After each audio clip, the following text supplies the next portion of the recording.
I think we'll be going past the 100 speakers in this edition.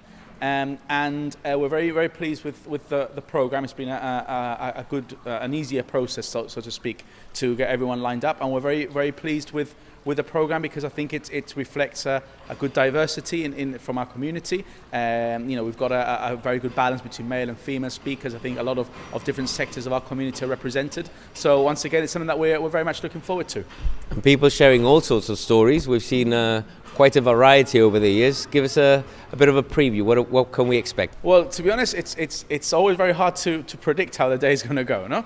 But we've got, like you said, a lot of people who've got very good stories to tell, stories that they're very keen to share. One thing that we're very pleased about this is we've got a lot of young speakers. Young voices are quite often underrepresented in our community. So we've got a lot of youngsters who, recent graduates who've, despite their age, they've got a lot to say. They've got thoughts that they want to share. So that's one side of things that we're looking forward to. We've also got a little bit of a return to a previous story, let's say. We've got Stephen Edmila and Mark Randall, who both spoke in GibTalks a couple of years ago separately.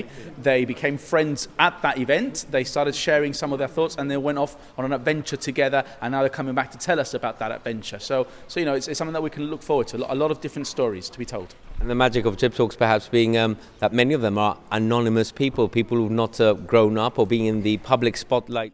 Yeah, absolutely. And again, it's a range. We've got a number of familiar figures, people who are very much in the public consciousness, and then others who perhaps are not as well known, but they've got stories to tell. We've got individuals like Luke Stagneto, for example, who took part in the European elections, a great adventure for such a young person. So he's coming to share his thoughts with us. We've got Linda Alvarez, who's going to talk to us about the Island Games, very relevant issue this year. So yeah, lots for everyone, really. And the members of the public also had the opportunity to put their names forward to be considered for GibTalks. Say about the Vox Pop Talks?